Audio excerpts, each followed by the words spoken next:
मैं doctor Indresh Dikshit, consultant gastroenterologist, Aavashyakta gastro और gynaec care. एक इम्पॉर्टेंट बात जो कभी कभी नज़रअंदाज की जाती है जो है गुदा मार्ग से ब्लीडिंग। गुदा मार्ग से ब्लीडिंग को हम अक्सर देखते हैं कि लोग बवासीर जैसे रोग समझ के या कुछ सामान्य सी बात है हमको हो जाती है। आज मैं चर्चा करूंगा कि गुदा मार्ग की ब्लीडिंग के क्या क्या मुख्य कारण हैं, इनमें से कौन कौन से कारण ऐसे हैं जिनमें आपको अलर्ट होना है, क्यों गुदा मार्ग की ब्लीडिंग को गंभीरता से लेना है और इसके होने से आपको क्या करना। गुदा मार्ग की ब्लीडिंग के हम मुख्य कारण कहें तो हेमरॉइड, बवासीर, पाइल्स जिसको आप कहते हैं वही मुख्य कारण है, लेकिन इसके अलावा के ये इतना कॉमन भी नहीं है कि इसी को एकमात्र कारण माना जाए। इसके अलावा के भी कारण इससे कम कॉमन नहीं है और कम इम्पॉर्टेंट नहीं है।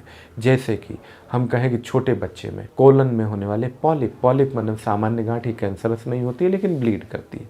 बच्चों में ब्लीडिंग का इम्पॉर्टेंट कारण है रेक्टल यानी गुदा मार्ग में होने वाली पॉलिप। इसके अलावा अल्सरेटिव कोलाइटिस, इसके अलावा आंत की टीबी, आंत में होने वाली क्रोहन्स जैसी बीमारी, इसके अलावा आंत में होने वाले कृमि इन्फेक्शन, आंत में होने वाले बैक्टीरिया द्वारा किए हुए इन्फेक्शन और कोलाइटिस जिसको हम कह देते हैं, और अल्सरेटिव कोलाइटिस तो बेहद इंपॉर्टेंट कारण। इसके अलावा बुजुर्गों में डायवर्टिकुलम और कोलन के कैंसर ऐसे इंपॉर्टेंट कारण हैं कि जिनको हम नज़रअंदाज नहीं कर सकते और हमेशा ये नहीं मान सकते कि भाई ये केवल और केवल आपके बवासीर से है, हेमरॉइड से है। कब अलर्ट होना है, कब आपको और ज़्यादा ध्यान देना है कि गुदा मार्ग की ब्लीडिंग चिंताजनक। गुदा मार्ग की ब्लीडिंग अगर आपके लैट्रिन के कड़ेपन के साथ और लैट्रिन की जगह पे दर्द के साथ नहीं जुड़ी हुई है, यदि वो सामान्य लैट्रिन के साथ, पतले लैट्रिन के साथ और लैट्रिन में केवल सुर्ख लाल ब्लड ना होके काले ब्लड के तौर पे, थक्के के तौर पे या ब्लड के अलग तरीके से यानी कि